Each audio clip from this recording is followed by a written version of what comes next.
네, 서남사 불교인문대학에 오신 학생 여러분 반갑습니다. 붓다 프로젝트의 원담입니다. 네, 부처님께서 이제 유행을 다니시면서 신도들하고 이제 낮이 가면서 정이 들었던 노부부가 있어요. 그 노부부는 자기 아들이 외동아들이 있는데 타양객지에 가서 오랫동안 찾아오지 않았는가 봐요. 근데 부처님을 43살, 속가 나이 43살의 부처님을 보니까 자기 아들하고 너무 닮았다고 아주 이제 아들처럼 정을 붙여가지고 그래 지내던 사이에 어느 날 그 노부부가 부처님한테 질문을 합니다. 우리 노부부가 평생 동안 오손도손 잘 살았는데 다음 생에도 다시 만났으면 좋겠는데 어떻게 하면은 다음 생에 다시 만날 수 있겠습니까? 이런 질문을 해요. 그러면 이게 우리 모두 관심사일 수도 있는데 어떤 분들은 관심사가 아닐 수도 있어요. 이 생에 부부 관계로 뭐 3, 40년 살았으면 됐지. 다음에 기약 없이 헤어지는 게 좋겠다. 다시 안 만났으면 좋겠다. 이런 사람이 많겠죠. 근데 공부 시작하기 전에 첫 시간인가 두 번째 시간에 시타르타와 야수다라 관계 전생 이야기를 하면서 다음 생에 지금 부부 가운데 다음 생에 다시 만났으면 좋을까요? 다시 만났으면 좋을까요? 부인한테 물으면 지금 남편을 다시 만나겠습니까? 아니요. 안 만난다고 그러지? 거의 50%는 안 만나요, 그래. 근데 지금 남편한테 물으면 거의 70%는 다시 만나는 게 그러냐고 그래. 왜? 한동안 길을 잘 들여놨으니까. 자기 요구를 잘 만족시켜주니까.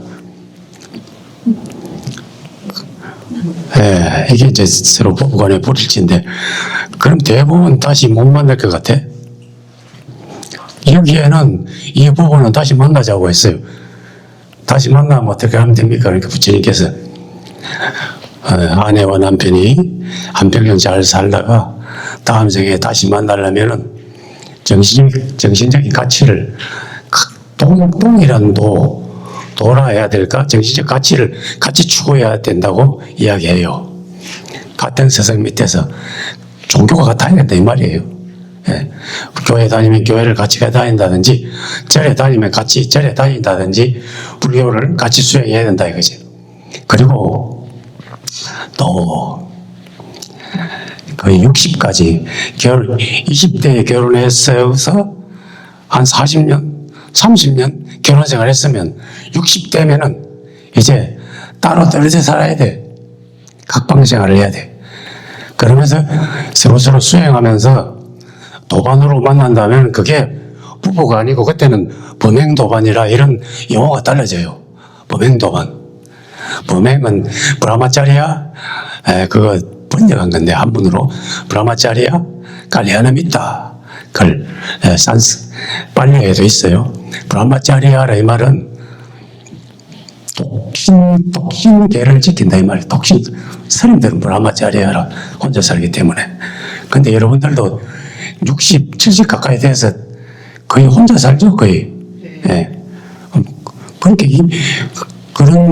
그런 처지에다가 불교 수행까지 하면은 거의 범행 도반이라고 할 수가 있어요. 그러니까 남편과 아내를 불교의 길로 끌어들여야 돼요. 그래야 범행 도반이 돼요.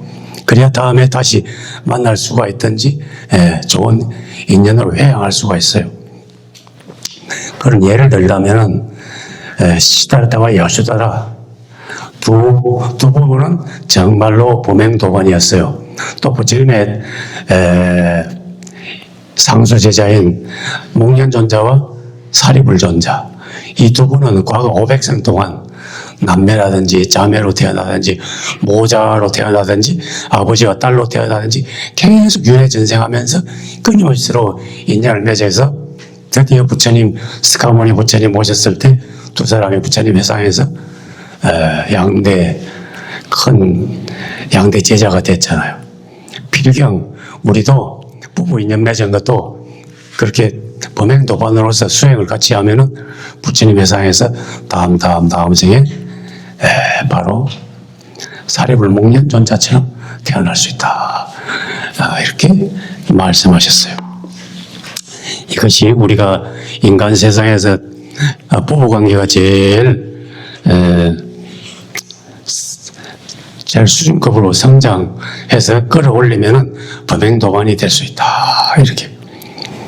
그래서 이제 이 부부관계가 사실은 문제가 아니고 이제 60 넘었으면은 우리가 나 혼자 내 인생을 주체적으로 살아갈 수 있는가?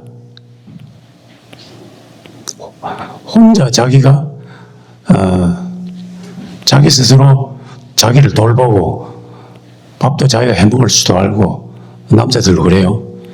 그리고 자기 혼자 부인이나 남편의 도움 없이 혼자 살아갈 수가 있어야 돼요. 그런데 물론 이제 최소한 경제적 여건이나 독립은 시켜줘야 되겠죠. 그렇게 어느 정도 되면은 남편과 부인이 재산을 반반씩 나눠야 돼. 죽을 때 내 줄게 하고 한 개도 안 줄 줄 몰라요. 미리 쓸 수 있게끔 떼줘야 돼요. 그러고 미리 3박 4일 동안 여보 내 혼자 계획 세워서 여행 좀 다녀올게. 그동안 당신도 자유롭게 어디 좀 편안히 쉬고려. 서로 좀 떨어져서 살 수 있는 이런 지혜를 갖춰야 돼요. 네? 그리고 내가 이번 주말에 3박 4일 동안 수행센터에 가서 수행 좀 하고 올게. 서로 부부가 같이 떨어져 수행도 하고. 이렇게 돼야지 맨날 집안에서 대화할 소재도 없이 붙어 있으면 그게 범행도반이 됐는가 이지. 서로 존중받지 못하요. 이런 식으로 노년은 품위 있게 서로 존중하는 깨달음에 향해가는 부부가 돼야 된다 이거. 그래서 문제는 우리가 깨달은 남편은 아내를 어떻게 대하는가? 깨달은 아내는 남편을 어떻게 대할 것인가? 이게 중대한 문제라. 일본에 결혼한 대체성이 있잖아요. 일본의 대체성은 수준이 높아요. 다 막 불교 대학 나와가지고 박사학위 정도 돼야 돼. 그러고 거기 주위 스님들은 대대로 물려받아 절을.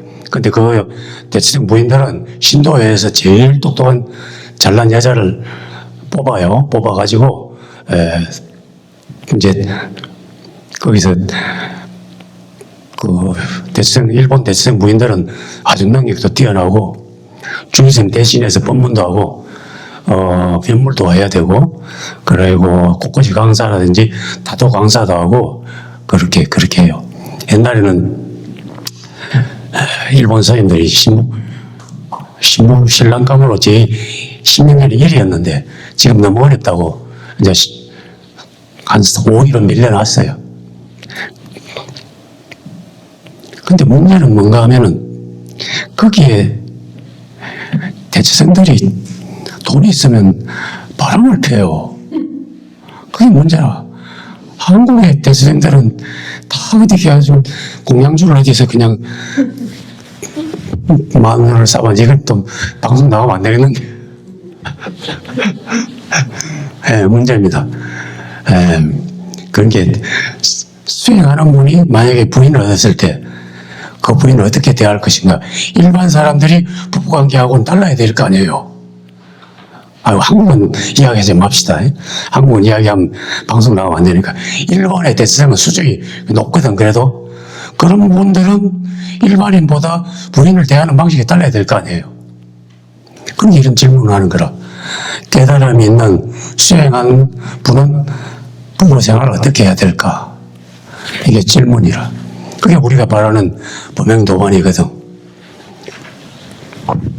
그러면 부인도 깨달을 수 있다고, 남편도 깨달을 수 있다고, 수행자라고 부처님을 모시고 사는 것처럼 그렇게 대해야 될 거 아니에요. 그냥 조금 존중해야 되고. 사실은 우리도 다 그렇게 살아야 되는데 옛날에는 그래 살았어요. 옛날에 양반들 그 연속극이나 보면은 존댓말 쓰죠. 부인, 이렇게 하세요. 이렇게 했지. 그리고 사랑채, 안채가 따로 거주 공간도 달랐잖아요. 그죠? 옛날에 안방마님 해가지고 사는 것도 다르고 그랬어요. 그래서 옛날에, 양반들은 다 그렇게, 이제 물론 먹고 살만한 양반들이니까, 그런 체신을, 예절을 지킬 수가 있었는데, 우리도 지금은 그럴 정도가 됐으니까, 그렇게 서로 존중하면서 범행도반으로 이끌어야 된다. 이렇게 돼요. 그리고 제가 이제 여기에 부부 관계는 문간이다 이렇게 얘기했어요. 문간은 문이 없는 감옥이다 이 말이에요. 스님들이 선방에 들어가 3년 결사한다든지 3개월 수행 들어갈 때 문간에 들어간다 이렇게 하거든. 그때는 하나씩 화두를 들고 들어가요. 그 화두를 부려야 되거든. 말하자면 화두 예를 들자면 이런 겁니다. 병 속에 새가 한 마리 들었는데 그 새가 자꾸 커요. 그런데 병이 입구가 작아가지고 그대로 놔두면 죽을 것 같아. 병도 안 깨고 새도 안 죽이고 새를 꺼내는 방법은 무엇인가? 빨리 답을 가져오라. 이렇게 스승이 제자한테 묻거든. 빨리 가져와라. 어떻게 해야 되겠습니까? 병도 안 깨고 새도 안 죽이고 어떻게 끊을 것인가? 이야, 이거 어렵다 이거. 옛날에 김성동이 만다라 소설에 보면은 그 주인공이 스님인데 한 불려가지고 토구를 불태울 때 그 병 속에 든 새를 병을 불타는데 던졌다 이랬는데 그건 답이 아니라 그런 답은 그건 답이 안 됩니다. 여러분 그렇게 하겠어요? 이것은 생각으로 굴려가서는 안 돼요. 병도 있고 새도 있고 그래서 병 속에 새를 머릿속으로 집어넣잖아요. 그런 이미지를 듣자마자 그런 이미지를 여러분 가졌죠? 고래 가지고는 절대 해결 안 돼. 왜? 그 이미지가 맨날 눈에 박혀 있는데 그러니까 이게 탈출구가 없는 들어갈 수도 없고 나올 수도 없는 관문에 갇힌 거예요. 그래서 그 문간이에요 그게. 또 옛날에 동도사에 극락암이라고 암자가 있잖아요. 거기에 경봉 스님이 70년대, 80년대, 85년도까지 살아 계셨어요. 부산에 자갈치 시장의 아줌매들이 많이 찾아왔어요. 스님 찾아가서 법문 듣는다고. 그래가면 경봉 스님이 극락에 길이 없는데 어떻게 왔노? 이래 묻거든. 야, 이거 쉽지 않다, 이거. 극락에 길이 없는데 어떻게 왔노? 극락까지 다 걸어서 왔는데, 갑자기 그 질문을 대하면은 딱 막히잖아요. 극락에는 길이 없는데 어떻게 왔노? 없다는데 우리는 딱 그냥 막혀버리잖아. 없다니까. 길이 없는데 어떻게 왔노? 길이 없으니까 툭 터져가지고 마음대로 오갈 수 있습니다. 이렇게 확 전환 180도 전환할 수 있는 순간적 재치라든지 있으면 되는데 안 그러면 막힌다 이 말이에요. 길이 없으니까 길을 내면 돼. 그래서 그것도 답이 안 될 수 있어. 그러면 스님 여기에 무슨 길이 필요합니까? 또 그러면 되지. 여기가 극락인데. 근데 이건 내가 답한 거고 여러분들이 자신 있게 답을 내야 돼. 극락에 길이 없는데 어떻게 왔노? 이게 통과하면 문을 통과하고 아니면은 막힌 거라. 자기의 정신력 수준이라. 그러니까 부부관계도 문간 화두등가하고 마찬가지라는 거지. 부부관계를 예사롭게 생각하고 빨리 끝낸다든지 문제 해결을 빨리 해결하려고 생각하면 안 돼요. 이전에 부부관계가 통과한 것은 이제 부부관계가 행복하고 뜻대로 잘 되고 아무 문제가 없고 서로 영적으로 서로 격려가 되면서 정말 도관처럼 살면은 무언가 통과한 거고, 아니고 서로 다투고 맨날 뜻이 안 맞고 나는 죽을 때가 있는데 네 마음을 모르겠다, 내가 널 모르겠다, 세상 다 아는데, 그러면 통과 못한 거라. 그러면 죽을 때까지 다음 생에 아닙니다. 부부관계 낙제했기 때문에 또 만나야 돼. 또 다른 사람 만나가서 또 한 생 더 살아야 돼. 아이고 그냥 머리 깎고 출가하면 되냐고? 안 됩니다. 출가했는데 또 어디선가 보살 만나. 예, 딱 원수는 영화번에 만난다고. 부부관계가 최종 마지막 테스트예요. 해탈할 수 있냐 못하냐. 그러니까 지금 맺은 부부관계가 예사롭게 생각하면 안 돼요. 옆에 이분이 나의 화두구나, 살아있는 화두구나, 이분이 내가 해결해야 할, 잘 모셔야 할 부처님이구나, 이래 생각해야 돼요. 네, 여기까지 하고 이제 다음에 몸은 나빠도 마음은 나쁘지 않다. 자, 부처님이 이제 옛날에 지금도 그래요. 이제 미얀마라든지 태국 이런 데 가면은 스님이 아침에 탁발 나가면은 7집을 다니거든. 7집들 다녀요. 맨발을 벗고 이제 아침에 다 바루를 챙겨가지고 이제 아침은 대충 죽을 먹고 6시부터 이제 절문하게 줄을 쭉 서가지고 이제 바루를 들고 쭉 가요. 그러면 7집을 다니면서 자기 바루에 들은 것을 이제 갖고 와가지고 절에 와서 이제, 요즘은 절에 와서 데워서 먹어요. 너무 차가우니까. 부처님 당시에는 데울 때도 없고 그냥 그대로 드셨겠지. 다니다 보면 이제 항상 마주치는 얼굴을 알게 돼요. 이제 스님들은 그 탁발을 나와서 쭉 서 있는 그 보이는 사람들의 부인들이라든지 그 집에 제일 며느리라든지 딸들이 나와서 이렇게 스님 다 나와서 한 그릇씩 한 젓가락이 아니고 이제 국자씩 퍼주거든.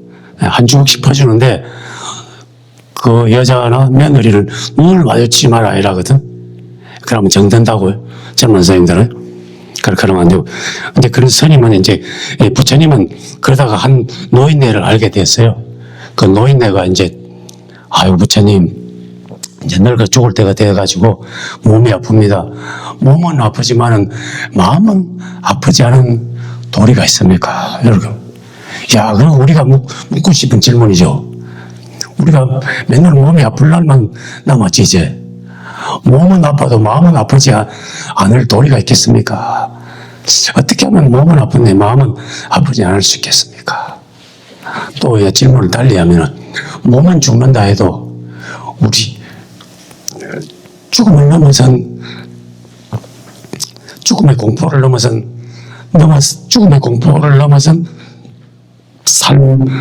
살 수 있겠습니까? 뭐 이런 질문하고 같아요. 그러면 달리 말해서 생사 죽고 사는 문제를 우리가 넘어서 인생을 달관할 수 있겠습니까? 이 문제하고 같아요. 그래서 이 문제는 이제 이 문제가 일종의 화두예요. 이게 우리나라 조선시대 때 서산대사가 30대에서 40대 시절에 이제 수행하고 전국을 방방하고 다닐 때 그분도 이제 화두를 들고 수행했어요. 하다가 남원 지역에 이렇게 남원을 지나면서 어느 촌집을 지나는데 뭔가 꼭교 하는 소리를 탁 듣고 탁 깨달았어요. 발백귀신백. 머리는 휘어지는데 나이가 들 머리는 휘어지잖아요. 마음은 휘어지지 않더라. 머리는 휘지만은 마음은 휘어지지 않더라. 옛사람이 이미 이 비밀을 누설했는데 누설했건만 검문일성계. 지금 내가 닭이 우는 소리, 한 울음소리에 장부능사필, 대장부가 맞춰야 할, 깨달아야 할 일대사 일을 내가 해결했네. 이 말이. 그러니까 바로 생사관념을 뛰어넘었다 이 소리예요. 머리는 흰데 마음은 희지 않잖아요. 마음은 이때 마음이라는 것은 우리의 정신이라든지 인식하는 태도인데 우리 육신은 늙어가도 육신의 영향을 안 받을 수 있다 이 말이에요. 그러면 우리가 여기서 몸이란 무엇인가? 우리가 몸이란 무엇인가? 한번 생각해 봐야지. 몸이 있는 게 문제라, 몸이 있다는 게 문제라 우리한테. 그렇죠?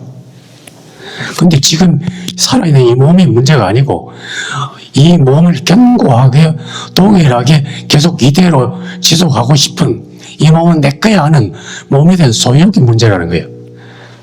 그것 때문에 고통이 온다는 거라. 그걸 내려놔라는 거예요. 그래서 부처님께서는 이 몸은 나가 아니고 나의 것이 아니고 나의 자아가 아니다 이렇게 부처님이 항상 설법하셨죠. 이 몸은 나가 아니고 나의 것이 아니고 나의 자아가 아니다. 그러면 이 몸은 나고 이 몸은 나의 것이고 이 몸은 자아다.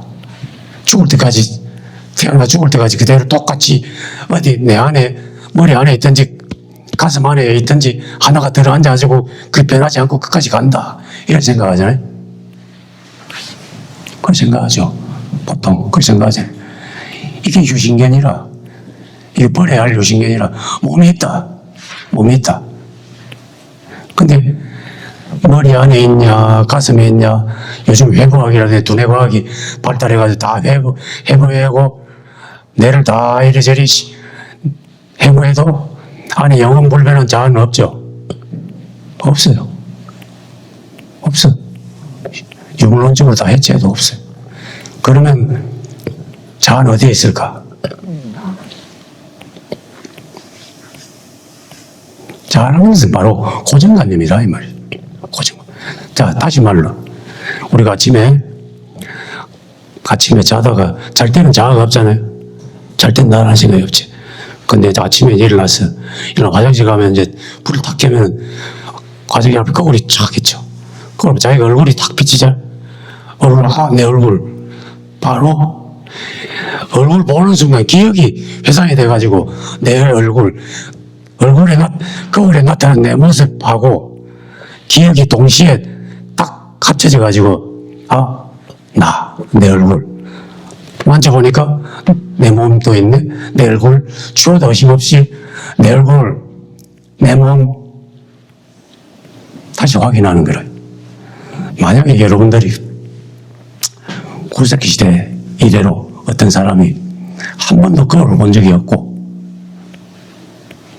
서로 네 얼굴 오늘 왜 그랬노? 물어보는 사람이 아무도 없고, 그렇다면 그 사람이 내 얼굴이라는 감각이 있을까요? 없어요. 옛날에 어떤 영화가 있는데 자기 얼굴이 너무 못생겨가지고 방 안에서 불도 안 켜고 나가지도 않아요. 모든 거울을 다 깨버리고 안 나가. 그럼 그 사람은 이제 그 안에서 자기를 비춰볼 게 아무도 없으니까, 네 얼굴을 물어보는 사람 아무도 없으니까 그 사람은 점점 그런 의식이 희박해지면서 아마 죽을 때까지 되면은 자기 얼굴 내 몸이라는 게 없어질 수도 있을 거예요. 그러니까 그래서 여기서 말하고 싶은 것은 내 몸은 나의 것이다. 변함없이 내 안에 자아 정체성이 있다. 견고하고 변하지 않는 동일하게 쭉 지속되는 자아 정체성, 자아관념은 두뇌가 만들어낸 고정관념 환상일 수가 있다. 이 이야기를 하는 거예요. 그렇기 때문에 부처님은 진실을 보셨기 때문에 그런 건 없다는 게 바로 무아라는 거예요. 자, 그러면 티벳은 이런 수행이 있어요. 티벳은 3년 동안에 캄캄한 방에 들어가가지고 불안 점이 없어요. 그러면 조그마한 문으로 하루에 밥 먹으라고 반찬하고 한 통씩 들여보내줘. 그럼 거기서 이제 싹 뜨다가 밥을 먹고, 그 3년을 지내다 보면은 자기 몸에 대한 우리가 눈을 떠야 몸하고 몸 아닌가하고 경계가 보이잖아요. 거울을 해야 비춰봐야 자기 얼굴을 보이잖아요.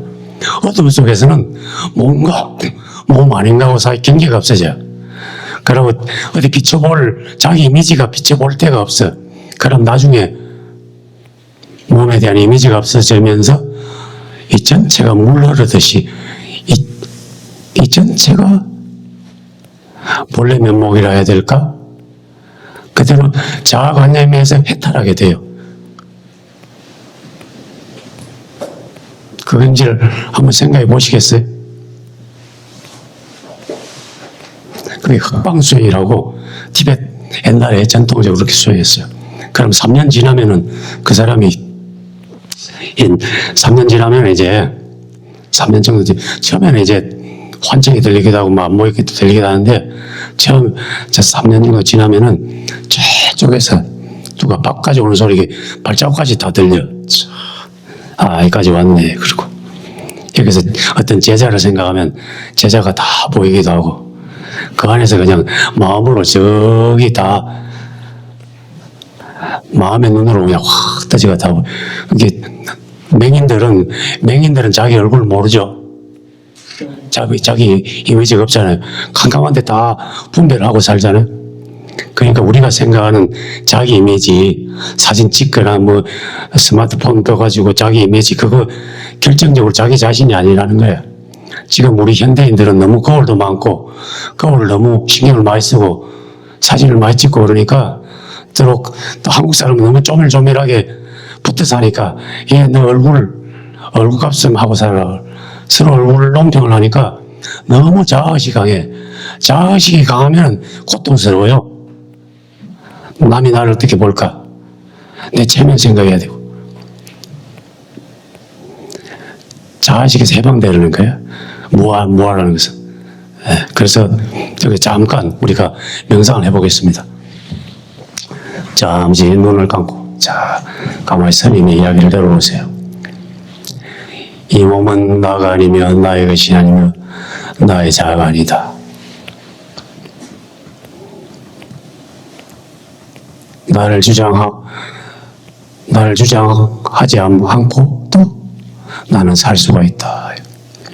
저 가을 낙엽이 때가 되면 스스로 떨어져서 바람에 날려가듯이 나도 때가 되면 내 몸을 내려놓고 낙엽처럼 내려놓고 편안히 쉬리라. 낙엽은 자기를 주장하지 않는다. 그렇기 때문에 낙엽은 가을이 되어 떨어져도 고통스럽지 않다. 우리가 내 몸이라고 꼭 붙들고 달걀을 손에 쥐고 갈 때 달걀을 너무 세게 쥐면 터지듯이 달걀을 살며시 쥐어야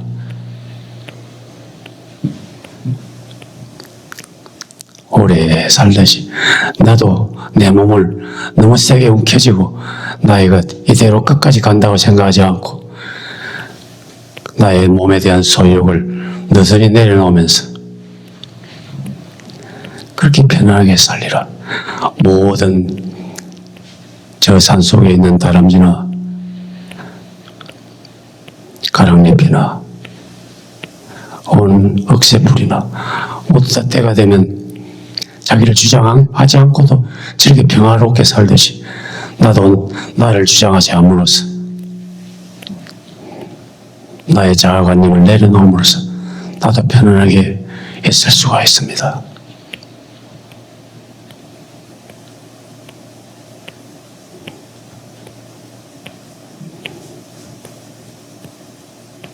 이 몸은 견고하고 동일성을 유지하면서 끝까지 유지할 수 있는 것이 아닙니다.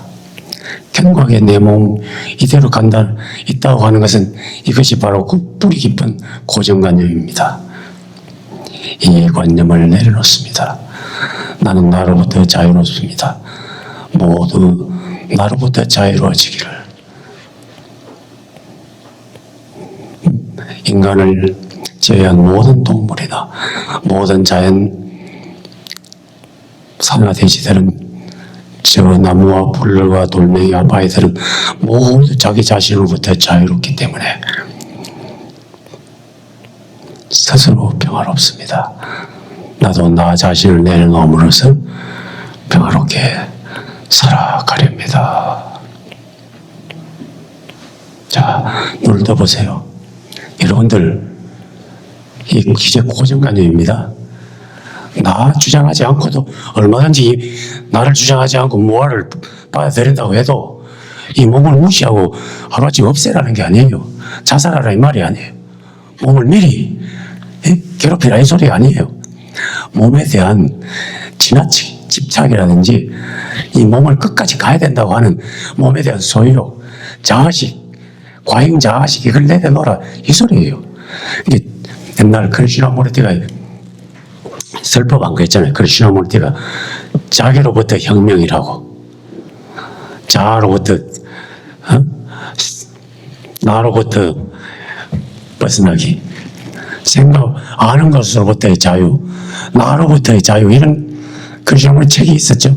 예, 바로 그런 맥락에서 여러분들이 부처님의 나 없음 무아 교수를 이해하면은 바로 몸은 늙어도 마음은 늙지 않는다.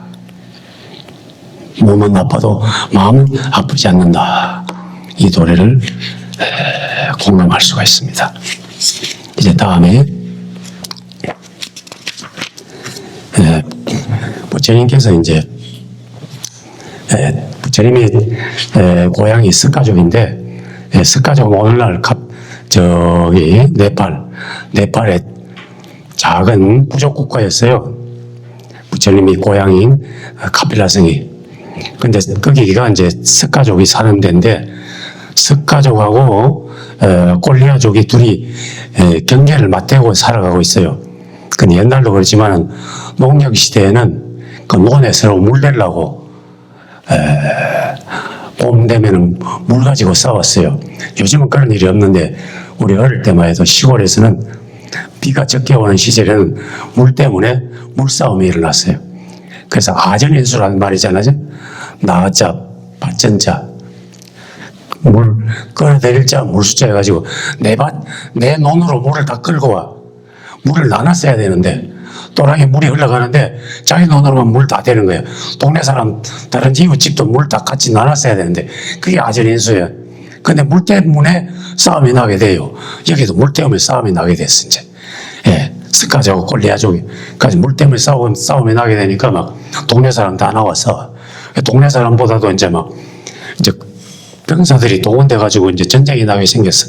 부처님이 가가지고 이제 중재를 해 말라고 해요. 여러분, 물과 사람 중에 무엇이 더 소중합니까? 그러니까, 아니, 부처님, 물보다 물론 사람의 목숨이 중요하죠. 그러면 물 때문에 사람의 목숨을 다쳐야 되겠냐고.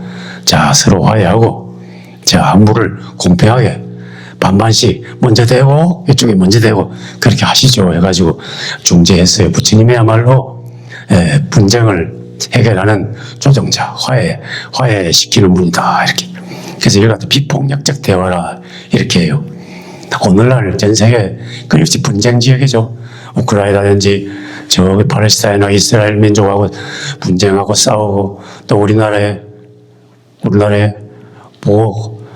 보수하고 거부하고 좌파하고 우파하고, 미국에도 끊임없이 둘이 편가르게 나오고, 모든 지금 인간의 습성이 편가를 나서 싸우는 거라. 집안도 엄마 편, 아버지 편 또 나눠서 서로 싸우고 그렇게 돼요. 여기에는 비폭력적으로 대화를 해야 된다, 이 말이에요. 서로 솔직하게 자기의 요구를 이야기하면서 언성을 높이지 말고 다정하게 서로 이해하면서 대화를 해야 된다. 이게 비폭력적 대화인데, 이게 서로 신뢰하면서 서로의 터놓고 진짜로 원하는 게 뭔지 이야기를 다 해서 서로 소통하도록 해야 된다. 지금 욕하지? 예, 하고 이제 5분 쉬다가 다시 이어가도록 하겠습니다.